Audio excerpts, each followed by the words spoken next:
Bonjour à tous. Mais non, je n'ai pas arrêté la chaîne du Pigeon Vert. Bien sûr, je continue à suivre Saint-Étienne. Vous savez, ça fait des années, moi, que je suis à Geoffroy Guichard régulièrement et que je regarde ce qui se passe. Et c'est pas simplement une petite descente en Ligue 2 qui va m'arrêter. De toute façon, des descentes en Ligue 2, les Verts en ont connu beaucoup. Et ce n'est pas pour autant que le club a cessé d'exister, loin de là. C'est une renaissance en quelque sorte, et un nouveau cycle. Alors, vous allez me dire, mais pourquoi ne pas avoir commenté les matchs qui ont eu lieu depuis la descente? Eh bien, c'est assez simple en fait. C'est lié à mon amour inconditionnel pour le club. Je ne me suis pas jugé digne d'avoir un auditeur, d'avoir un spectateur, alors que Saint-Étienne en est privé. Voilà tout simplement la raison. Un petit peu comme Pierre, qui avait demandé à être crucifié la tête en bas, car il ne s'estimait pas digne d'avoir la même mort que notre Seigneur Jésus-Christ. Et voilà, tout simplement. Et c'est une question de dignité. C'est une question aussi de respect vis-à-vis de Saint-Étienne, ce club si magnifique. Nous n'avons pas été déçus depuis la reprise en Ligue 2. Et dans cette vidéo, je vais faire un point complet sur tout ce qui s'est passé depuis la descente, depuis le match valeureux que nous avions livré face à Auxerre. C'est un match que j'ai revu et honnêtement, l'équipe qui a tant été critiquée a quand même fait un très beau match ce jour-là et ne perd que sur un penalty de Boudebouz, ce grand technicien pourtant. À tout de suite.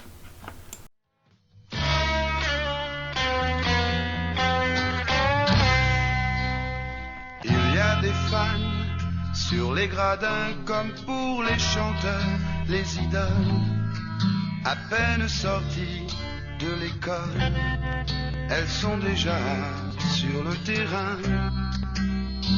Elles sont venues pour demander une photo, un autographe, qu'elles cacheront pendant la classe ou dans leur chambre, sous leur coussin. Oui, même le football a ses idoles. Il est beau le petit Rocheau.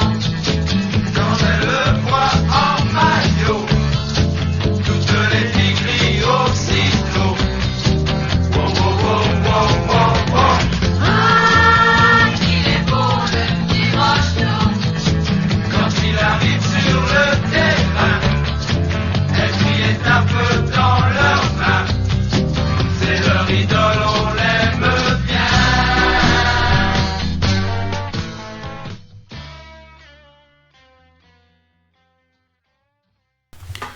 À l'heure où je vous parle, Saint-Étienne évolue dans la zone rouge du championnat de Ligue 2.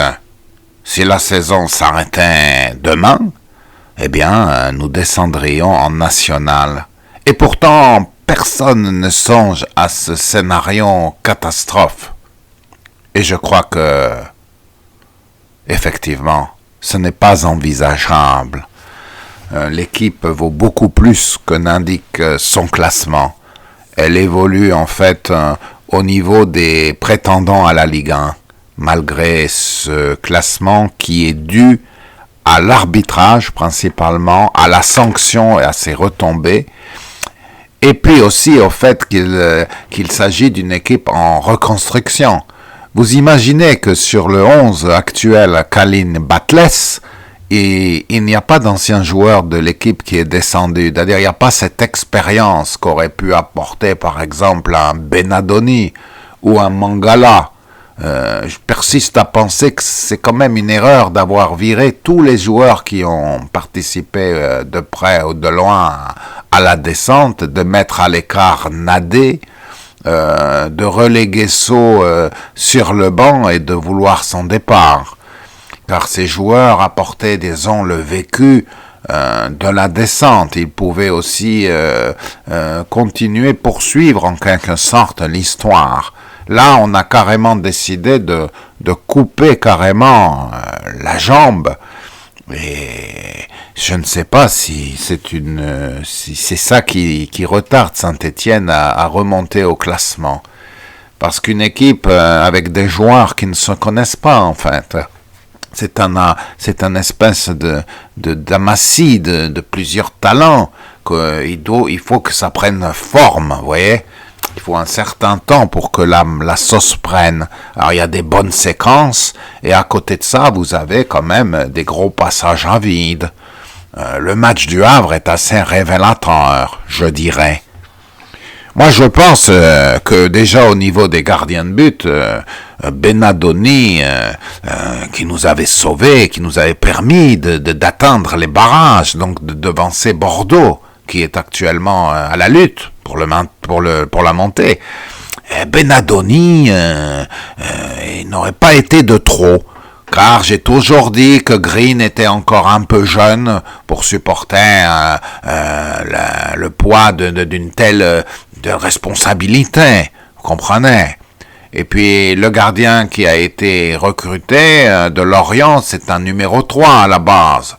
Et on a vu qu'il était très limité au niveau des relances notamment.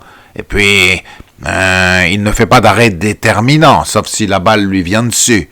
Alors que Benadoni contre Brest l'an dernier avait sauvé la baraque. Et puis même après. Alors bien sûr, il avait fait quelques erreurs, mais qui n'en fait pas? Que celui qui n'a jamais péché lui jette la première pierre, n'est-ce pas?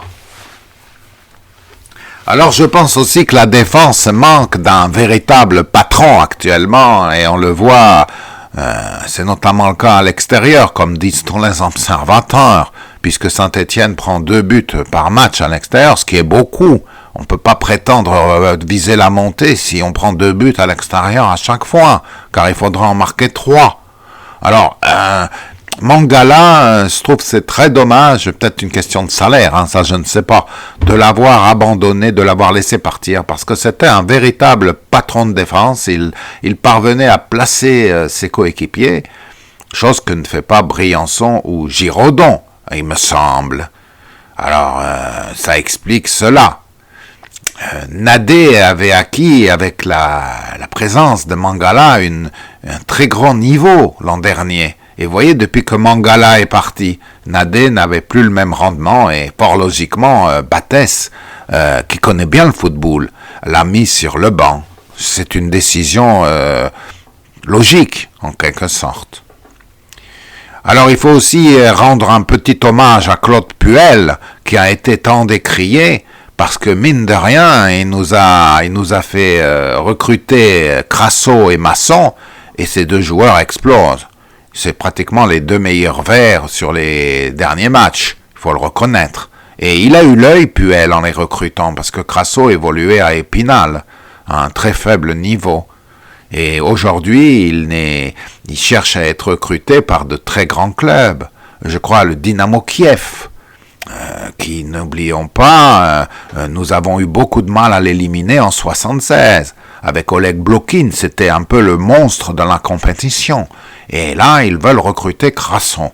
Mais Crasso a l'esprit stéphanois et il a refusé cette offre. Pourtant, vous connaissez beaucoup de monde à qui on propose 8 fois son salaire et qui refuse.